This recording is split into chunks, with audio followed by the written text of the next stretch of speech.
दोस्तों, क्या आपने कभी महसूस किया है कि थकान सिर्फ शरीर को नहीं, दिमाग को भी होती है। कई बार ऐसा होता है कि आप दिन भर कोई भारी काम नहीं करते, फिर भी शाम तक पूरी तरह निचोड़े हुए महसूस करते हैं। इसकी वजह है आपका दिमाग, जो लगातार बिना रुके एक ऐसी रेस दौड़ रहा होता है जिसकी कोई फिनिश लाइन नहीं होती। इस हालत को कहते हैं ओवरथिंकिंग, एक साइलेंट किलर जो धीरे धीरे आपकी नींद, आपकी क्रिएटिविटी और आपकी खुशियों को खत्म कर देता है। आज मैं आपको सिर्फ बातें नहीं बताऊंगा, बल्कि एक ऐसा रास्ता दूंगा जिससे आप अपने दिमाग के ऑन स्विच के मालिक बन सकते हैं। सबसे पहले समझते हैं कि ओवरथिंकिंग होती क्यों है। हमारा दिमाग हमें खतरों से बचाने के लिए बना है। पहले जमाने में खतरा शेर या जंगली जानवर होते थे, लेकिन आज खतरे बन गए हैं कल बॉस क्या कहेगा, उसने रिप्लाई क्यों नहीं किया, अगर मैं फेल हो गया तो क्या होगा। हम बीती हुई बातों का पोस्टमार्टम करते रहते हैं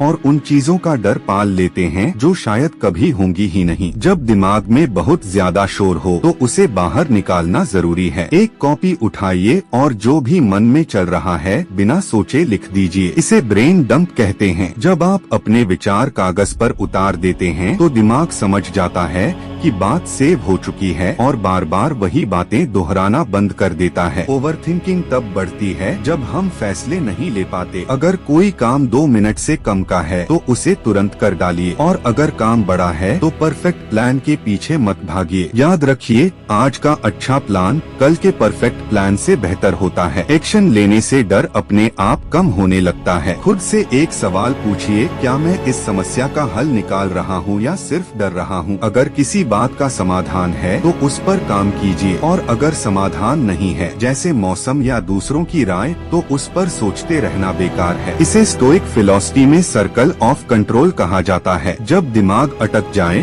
तो शरीर को हिलाइए, 10 पुशअप मारिए, तेज चलिए या ठंडे पानी से चेहरा धो लीजिए। शरीर और दिमाग जुड़े हुए हैं। जैसे ही आप अपनी फिजिकल स्टेट बदलते हैं, मानसिक लूप टूटने लगता है। एक और आसान तरीका है जूम आउट करना। खुद से पूछिए, क्या ये बात मुझे 5 साल बाद भी परेशान करेगी। ज्यादातर बार जवाब होगा नहीं। जब हम थोड़ा पीछे हटकर देखते हैं तो समझ आता है कि हम कितनी छोटी बात को कितना बड़ा बना रहे थे। एक छोटी सी कहानी सुनिए। एक प्रोफेसर ने पानी का एक गिलास उठाया और पूछा, इसका वजन कितना होगा। सबने अलग अलग जवाब दिए। प्रोफेसर बोले, वजन मायने नहीं रखता, मायने ये रखता है कि मैं इसे कितनी देर तक पकड़े रहता हूँ। 1 मिनट पकड़ूं तो ठीक, 1 घंटा पकड़ूं तो हाथ दुखेगा, और पूरा दिन पकड़े रहूं तो हाथ सुन्न हो जाएगा। हमारे विचार भी ऐसे ही होते हैं। थोड़ी देर सोचना ठीक है, लेकिन पूरे दिन उन्हें पकड़े रखोगे तो वही आपको अंदर से तोड़ देंगे। दोस्तों, ओवरथिंकिंग एक दिन में खत्म नहीं होती, ये एक अभ्यास है। अगली बार जब दिमाग पुरानी बातों का रिकॉर्ड बजाने लगे तो मुस्कुराकर कहिए, नॉट टुडे। आप अपने दिमाग के मालिक हैं, गुलाम नहीं।